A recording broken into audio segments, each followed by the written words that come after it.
नमस्कार दोस्तों, स्वागत है आपका हमारे YouTube चैनल जीके ट्रैकर पे। देखिए फ्रेंड्स, आज के वीडियो में हम बात करेंगे जो हमारी एक सीरीज है टॉप जीके एमसीक्यू सीरीज, और इस सीरीज की आज हम 120वीं क्लास यहाँ पे कवर करेंगे। इस सीरीज में हम आपके जीके के प्रीवियस ईयर क्वेश्चंस को यहाँ पर कवर करते हैं जो आपके अलग अलग एग्जाम्स में पूछे गए होते हैं। आपको क्वेश्चन की पूरी लैंग्वेज का पता चल जाता है, पुराने क्वेश्चंस को किस तरीके से घुमाकर नए पैटर्न में वो पूछ रहा है उसका भी आपको आइडिया यहां पर हो जाता है। और जैसा हम करते ही हैं, सिर्फ क्वेश्चन आंसर को नहीं करते, उनके साथ पूरे एक्स्ट्रा फैक्ट को कवर करते हुए चलते हैं। तो अगर आपने इस सीरीज की प्रीवियस क्लासेस को नहीं देखा है, आप उन सभी क्लासेस को प्लेलिस्ट में जाके देख सकते हैं। प्लेलिस्ट का लिंक आपको वीडियो की डिस्क्रिप्शन में मिल जाएगा। तो चलिए दोस्तों, आज की क्लास को शुरू करते हैं। आज का हमारा पहला क्वेश्चन है, पवनार आंदोलन को लोकप्रिय रूप से जाना जाता है। तो पवनार आंदोलन को किस अन्य नाम से जो ज्यादा लोकप्रिय है उस नाम से जाना जाता है? सही आंसर हो जाएगा ऑप्शन ए, व्यक्तिगत सत्याग्रह आंदोलन को पवनार आंदोलन के नाम से भी जाना जाता है। अब हो सकता है अभी तक आपसे पूछा जाता है कि व्यक्तिगत सत्याग्रह कब शुरू हुआ, किसने शुरू किया। अगली बार पूछ लेगा पवनार आंदोलन किसने शुरू किया, तो कंफ्यूजन नहीं करना है, व्यक्तिगत सत्याग्रह को ही पवनार आंदोलन के नाम से जाना जाता है। व्यक्तिगत सत्याग्रह की अगर हम बात करते हैं, इसकी शुरुआत 17 अक्टूबर 1940 में महात्मा गांधी के द्वारा करी गई थी। पवनार आश्रम जो महाराष्ट्र में है, वहां से उन्होंने इस आंदोलन की शुरुआत करी थी, व्यक्तिगत सत्याग्रह आंदोलन। और इसमें पहला सत्याग्रही कौन बना था, किसको चुना गया था? पहला सत्याग्रही विनोबा भावे को चुना गया था। दूसरे सत्याग्रही जवाहरलाल नेहरू बने थे और तीसरे का नाम ब्रह्मदत्त था। तो आपको लोकेशन पता होनी चाहिए, डेट सहित आपको पता होना चाहिए और आंदोलन के जो नाम है। ठीक है, नेक्स्ट है, विजयनगर साम्राज्य में आने वाले प्रमुख विदेशी यात्री तथा तत्कालीन शासकों के युग्मों में कौन सा सही सुमेलित है? तो एक तरफ विदेशी यात्री दिए हैं, दूसरी तरफ विजयनगर साम्राज्य के राजा। तो कौन किसके काल में आया था, चलिए देखते हैं। निकोलो कॉन्टी या देवराय प्रथम के शासनकाल में आया था, यह आपका बिल्कुल सही हो जाएगा। निकोलो कॉन्टी की बात करें, यह आपके इटली का निवासी था। 1420 में यह विजयनगर साम्राज्य में आया था और उस समय वहां पर देवराय प्रथम का शासन था। अगला है नूनीज। नूनीज क्या अच्युत राय के दरबार में आया था? यह आपका सही हो जाएगा।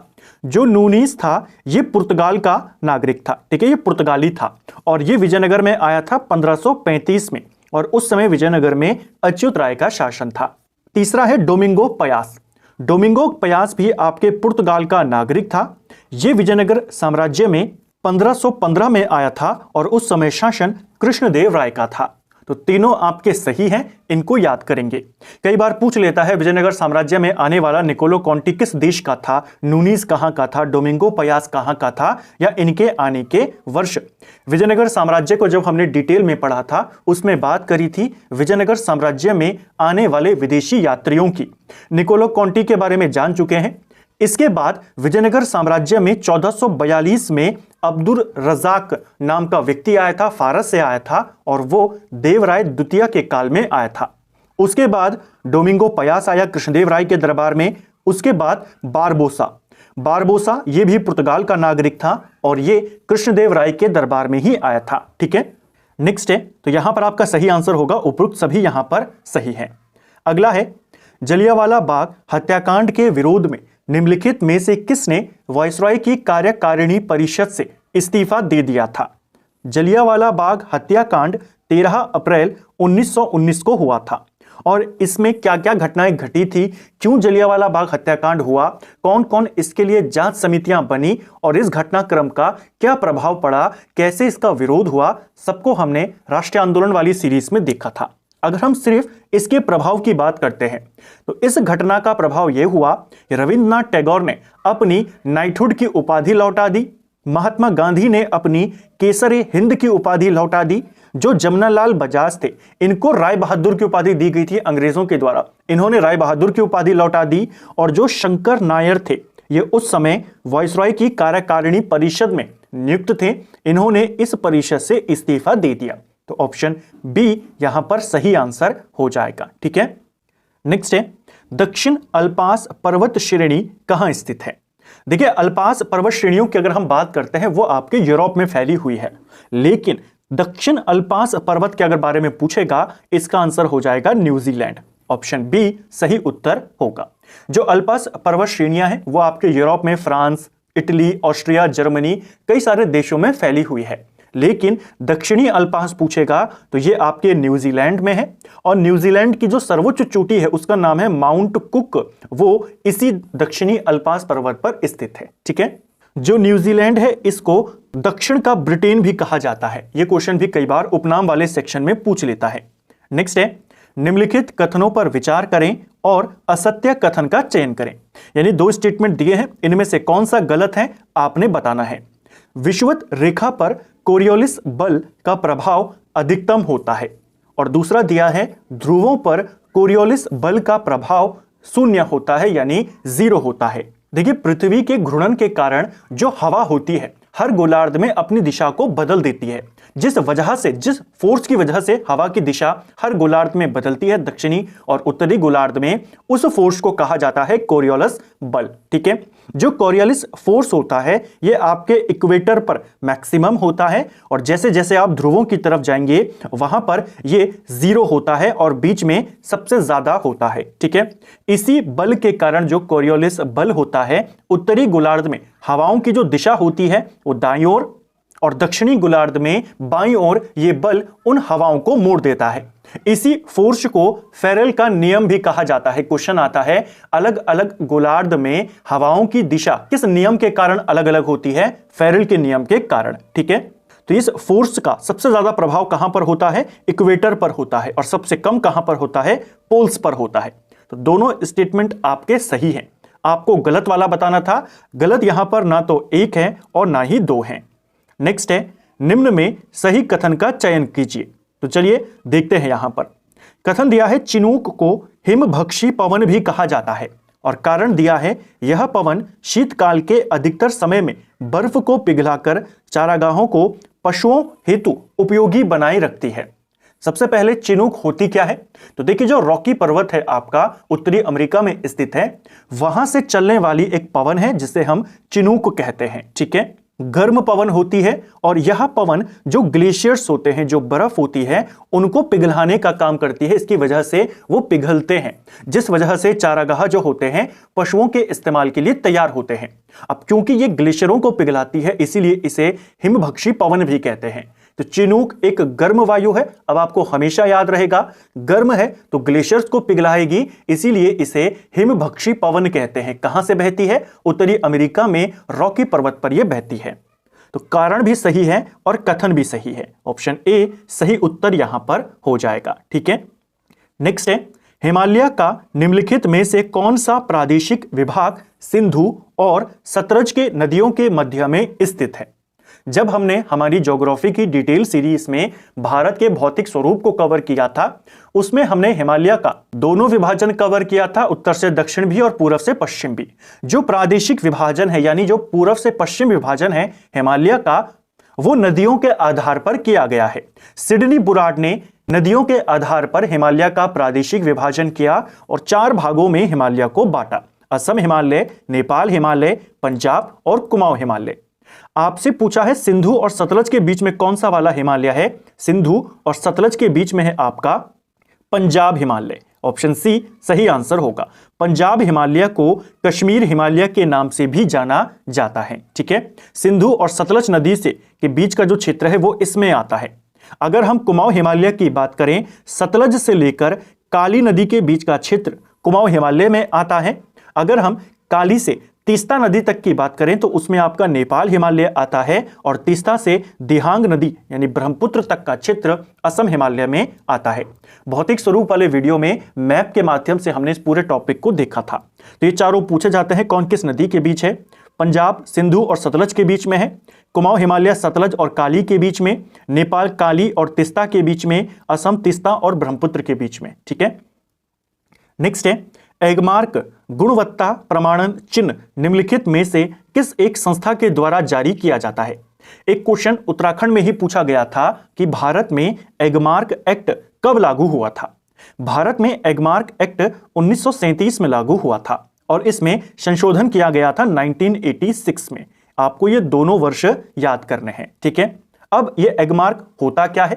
एगमार्क जो चिन्ह होता है, गुणवत्ता चिन्ह होता है, जैसा यहां पर लिखा गया है। गुणवत्ता जांच ली जाती है जब भी किसी प्रोडक्ट की, उसके बाद ये चिन्ह उसको दिया जाता है। यानी जो उत्पाद है उसको बनाने में जो डिसाइड स्टैंडर्ड है उनको फॉलो किया गया है, ठीक है। अब तीसरा प्रश्न आता है, यह चिन्ह, यह जो प्रमाणक चिन्ह है देता कौन है? इसे देता है विपणन एवं निरीक्षण निदेशालय। ऑप्शन सी सही आंसर होगा।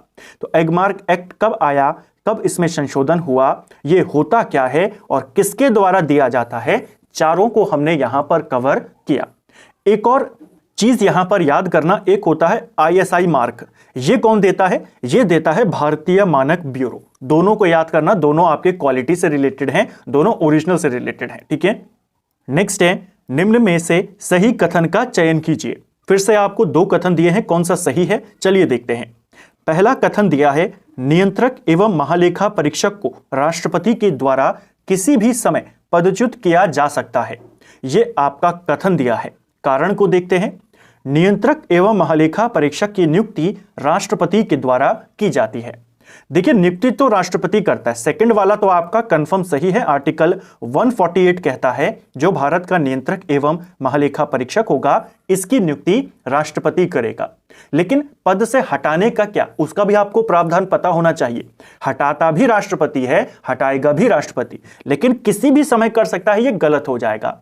जो नियंत्रक एवं महालेखा परीक्षक होता है उसको उसी प्रकार हटाया जा सकता है जैसे सुप्रीम कोर्ट के जज को हटाते हैं। यानी दोनों संसद से प्रस्ताव पारित होंगे, राष्ट्रपति के पास वो प्रस्ताव जाएगा, तब राष्ट्रपति हटा सकता है, खुद से नहीं हटा सकता और कभी भी तो बिल्कुल भी नहीं हटा सकता। जैसे राज्यपाल को वो हटा सकता है, लेकिन इनको हटाने के लिए जैसे सुप्रीम कोर्ट के जज को हटाता है वैसे ये हटते हैं अपने पद से। यानी संसद के द्वारा जांच होगी, प्रस्ताव पारित होंगे दोनों सदन के द्वारा, तब हटेगा। तो कथन आपका गलत है, यानी एक गलत है और जो कारण दिया है यहां पर जो दूसरा वाला है वो आपका सही है, ठीक है। नेक्स्ट है, निम्नलिखित कथनों पर विचार कीजिए। फिर से दो कथन दिए हैं, चलिए देखते हैं। उच्चतम न्यायालय का न्यायाधीश बनने हेतु न्यूनतम आयु सीमा का निर्धारण नहीं किया गया है। क्या सुप्रीम कोर्ट में जज बनने के लिए कोई मिनिमम आयु रखी गई है? इसका जवाब है नहीं। सुप्रीम कोर्ट में जज बनने के लिए कोई भी न्यूनतम आयु नहीं है, ठीक है। अवकाश प्राप्ति के बाद उच्चतम न्यायालय का न्यायाधीश भारत के किसी भी न्यायालय में वकालत नहीं कर सकता, ये वाला स्टेटमेंट भी सही है। तो दोनों कथन आपके सही हैं, पहला और दूसरा, यानी ऑप्शन सी सही उत्तर है। नेक्स्ट है, अनुच्छेद 315(2) के तहत 2 या 2 से अधिक राज्यों के लिए संयुक्त आयोग की व्यवस्था करी गई है। संयुक्त लोक सेवा आयोग के अध्यक्ष व सदस्यों की नियुक्ति कौन करता है? देखिए, लोक सेवा आयोग के बारे में जानते हैं। हमारे पास 3 तरीके के आयोग हो सकते हैं, 2 तो कंपलसरी होते हैं और तीसरा हो सकता है। पहला होता है हमारा जो केंद्रीय लोक सेवा आयोग है, जिसे हम यूपीएससी कहते हैं, ठीक है। एक होते हैं हमारे जो स्टेट्स के होते हैं राज्य लोक सेवा आयोग, जिनको हम कहते हैं, और एक होते हैं ज्वाइंट लोक सेवा आयोग, यानी जो संयुक्त राज्य लोक सेवा आयुक्त होते हैं, यानी 2 या 2 से ज्यादा राज्यों का एक लोक सेवा आयोग। जो यूपीएससी है इसमें जो केंद्र स्तर पर बनता है, नियुक्ति भी राष्ट्रपति करेगा और उनको हटाएगा भी राष्ट्रपति। जो राज्यों के लोक सेवा आयोग होते हैं इसमें नियुक्ति राज्यपाल करता है, हटाता इनको राष्ट्रपति है, ठीक है। और जो ज्वाइंट वाला होता है संयुक्त लोक सेवा आयोग, जिसके बारे में पूछा गया है, यहां पर भी नियुक्ति राष्ट्रपति, हटाएगा भी राष्ट्रपति। तो ऑप्शन बी सही उत्तर हो जाएगा, ठीक है।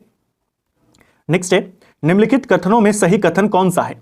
3 स्टेटमेंट दिए हैं और जैसा हम हर बार कहते हैं कि पहले आपसे एक क्वेश्चन आता था, एक आंसर पूछा जाता था। अब आपसे 3-3, 4-4 क्वेश्चन एक साथ पूछ लेता है एक क्वेश्चन बना के। उसका परफेक्ट एग्जाम्पल है ये वाला क्वेश्चन।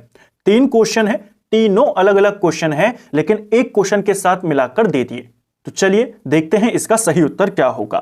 पहला दिया है कथन यहां पर, भारत में सर्वाधिक जोतों की संख्या सीमांत प्रकार की है। जब हमने इंडियन ज्योग्राफी को डिटेल में देखा, भारतीय कृषि के बारे में पढ़ा, तो वहां पर हमने भारत में अलग अलग प्रकार की जोत के बारे में बात करी थी कि भारत में 5 प्रकार की जोत यहां पर होती है, यानी जो भूमि है जोतने लायक वो होती है 5 प्रकार की। 1 हेक्टेयर से कम वाली जो भूमि होती है उसे सीमांत जोत कहा जाता है। ठीक है, 1 हेक्टेयर से कम वाली भूमि को। और ये उत्तराखंड में पेपर में पूछा गया है कि सीमांत जोत कितना होता है 1 हेक्टेयर से कम। जो 1 से 2 हेक्टेयर के बीच में होता है उसे छोटी जोत या लघु जोत कहते हैं। जो 2 से 4 हेक्टेयर के बीच में होता है उसे अर्ध मध्यम जोत कहते हैं। 4 से 10 वाली को मध्यम जोत और 10 से ज्यादा वाले को बड़ी जोत कहा जाता है। भारत में सबसे ज्यादा सीमांत जोत पाई जाती है, यानी 1 हेक्टेयर से कम वाली जोत भूमि यहां पर मिलती है। तो पहला वाला आपका सही है। दूसरा, हरित क्रांति का प्रारंभ तीसरी पंचवर्षीय योजना से माना जाता है। ये वाला भी आपका सही है। इसके बारे में भी हमने कृषि वाले वीडियो में डिटेल में देखा था, हरित क्रांति को, श्वेत क्रांति को, अलग अलग क्रांतियों के बारे में। और तीसरा, भारतीय हीरा संस्थान सूरत में स्थापित है। तो हीरों के लिए काफी ज्यादा फेमस है, डायमंड सिटी के नाम से जाना जाता है सूरत। भारतीय हीरा संस्थान भी यहीं पर है। तो तीनों अलग अलग क्वेश्चन है, अलग अलग इंडिविजुअल में भी आ सकते थे, लेकिन किसी एग्जाम में या तीनों एक साथ पूछे गए। तीनों स्टेटमेंट यहां पर सही दिए गए हैं। ठीक है, नेक्स्ट है, निम्नलिखित में से किस नदी का उद्गम स्थल मैकॉल पठार नहीं है?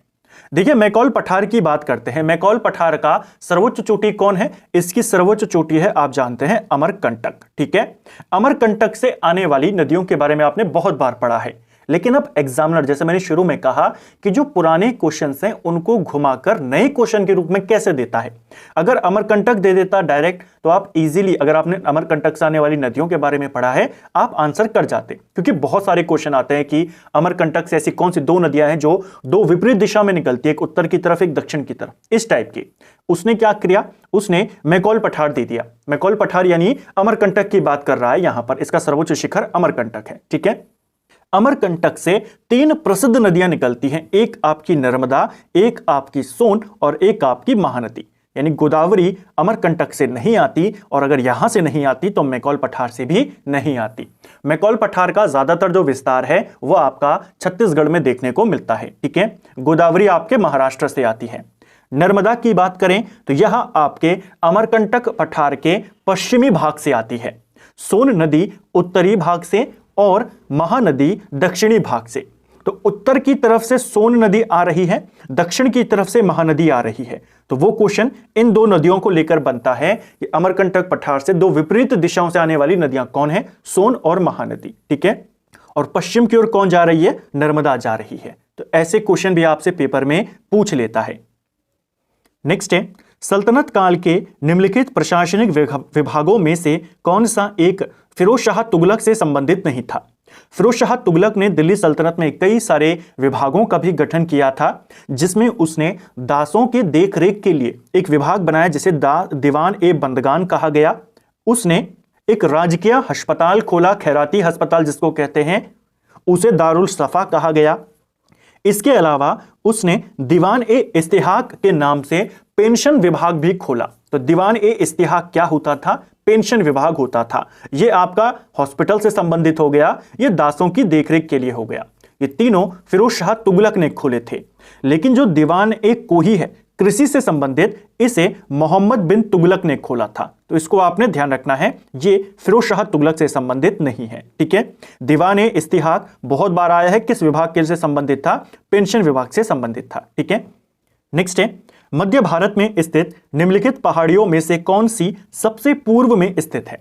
तो मध्य भारत में जो हमारे विभिन्न पहाड़ियां हैं, महादेव की पहाड़ियां, मैकॉल पहाड़ियां, सतपुड़ा की पहाड़ी, छोटा नागपुर, इन सबको क्रम लगाने को आ जाता है। पूर्व से पश्चिम लगाइए या पश्चिम से पूर्व लगाइए। तो इनका क्रम याद कर लीजिए। पश्चिम से पूर्व की ओर जो इनका क्रम है, सबसे पश्चिम में आती है आपकी सतपुड़ा, इसके बाद आता है महादेव पहाड़ी, फिर आता है मैकॉल और फिर आती है छोटा नागपुर। तो सबसे पश्चिम में ये है, फिर ये और फिर पूर्व में आ गया छोटा नागपुर। पूर्व पूछा है, छोटा नागपुर आंसर हो जाएगा। नेक्स्ट है, ग्रीन मफलर से तात्पर्य क्या है? यह क्वेश्चन भी अलग अलग एग्जाम्स में पूछा गया है। ग्रीन मफलर की बात करते हैं। ग्रीन मफलर ध्वनि प्रदूषण को नियंत्रित करने के लिए संबंधित है। ऑप्शन बी सही आंसर होगा।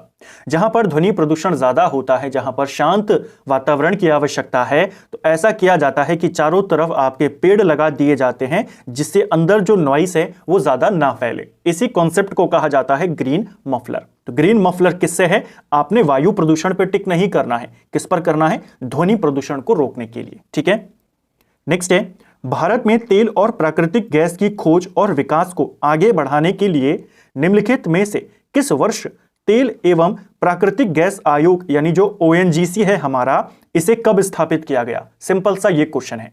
ओएनजीसी बना था 1956 में, दिल्ली में इसका हेडक्वार्टर स्थित है। ठीक है, नेक्स्ट है, शाहजहां द्वारा ईरानी फारसी पद शैली के किस कवि को राजकवि नियुक्त किया गया था? कई बार मुगल काल के जो व्यक्ति हैं, साहित्य से जुड़े हुए, स्थापत्य से जुड़े हुए, उनके बारे में पूछ लेता है। चित्रकारों के बारे में बहुत बार पूछा है उत्तराखंड में। तो ईरानी फारसी पद शैली का कौन सा कवि है जिसे राजकवि बनाया था शाहजहां ने? वो बनाया था कलीम को। ऑप्शन डी सही उत्तर हो जाएगा। जनसंख्या के पिरामिड में कौन सा समूह कार्यशील जनसंख्या के रूप में वर्गीकृत किया गया है? तो देखिए, कार्यशील जनसंख्या किस एज के वर्ग के लोगों को माना जाता है? कौन सा एज ग्रुप है जिसको वर्किंग पॉपुलेशन के नाम से जाना जाता है? कार्यशील जनसंख्या के रूप में उनको वर्गीकृत किया जाता है। यह है आपकी 15 से 64 साल की आयु के लोग। जो 15 से 64 साल का एज ग्रुप है, इसे वर्किंग पॉपुलेशन की कैटेगरी में माना जाता है। नेक्स्ट है, निम्नलिखित पर विचार करें। 3 बांध दिए गए हैं, गांधी सागर बांध, राणा प्रताप सागर बांध, जवाहर सागर जल विद्युत परियोजना। इनमें से कौन सा चंबल नदी पर स्थित है? अब देखिए, क्वेश्चन तो यहां पर सिंपल है। आपने बहुत बार पढ़ा है कि चंबल नदी परियोजना के अंतर्गत 3 बांध बनाए गए हैं, गांधी सागर बांध, राणा प्रताप सागर बांध और जवाहर सागर बांध। तो तीनों के तीनों चंबल नदी के ऊपर है। ऑप्शन डी इसका सही आंसर होगा। क्वेश्चन ट्रिकी तब बनता है जब आपसे इसकी लोकेशन पूछी जाती है। जो गांधी सागर बांध है और राणा प्रताप सागर बांध दोनों अलग अलग राज्यों में है। गांधी सागर बांध आपके मध्य प्रदेश में पड़ता है, जबकि राणा प्रताप और जवाहर सागर बांध आपके राजस्थान में पड़ते हैं। तीनों के तीनों चंबल नदी पर हैं, लेकिन राज्य पूछ लेता है। तीनों में से सिर्फ गांधी सागर बांध मध्य प्रदेश में, बाकी दोनों कहां हैं? राजस्थान में आपके पड़ते हैं। ठीक है, 1957 में इसका निर्माण कार्य शुरू होता है और 1960 में यह परियोजना चंबल नदी परियोजना बनकर तैयार होती है। अब एग्जामिनर क्वेश्चन बनाता है कि चंबल नदी परियोजना जो इतनी फेमस परियोजना है, किन राज्यों की परियोजना है? तो हमने 3 बांध को देखा, ये मध्य प्रदेश में, ये राजस्थान में है, दोनों के दोनों। तो किन राज्यों की हो जाएगी? एमपी और राजस्थान की संयुक्त परियोजना है। ठीक है, तो इसको भी आपने ध्यान रखना है। ऐसे क्वेश्चन भी बनते हैं, कई बार बांध की लोकेशन पूछ लेता है, कई बार नदी पूछ लेता है, कई बार राज्य पूछ लेता है कि किसकी परियोजना है चंबल नदी परियोजना। तो फ्रेंड्स, ये था हमारा आज का वीडियो, जिसमें हमने जीके के 20 इंपॉर्टेंट एमसीक्यूज को यहां पर कवर किया और इन क्वेश्चंस को पूरी डिटेल के साथ, पूरे एक्स्ट्रा फैक्ट के साथ यहां पर कवर करने का प्रयास किया। उम्मीद करता हूं आपको आज का वीडियो पसंद आया होगा। अगर आपको ये वीडियो पसंद आई है तो वीडियो को लाइक करें, चैनल पर नए हैं तो सब्सक्राइब करें, अपने दोस्तों के साथ शेयर करें। वीडियो आपको कैसा लगा कमेंट बॉक्स में हमें जरूर बताएं। Thank you friends.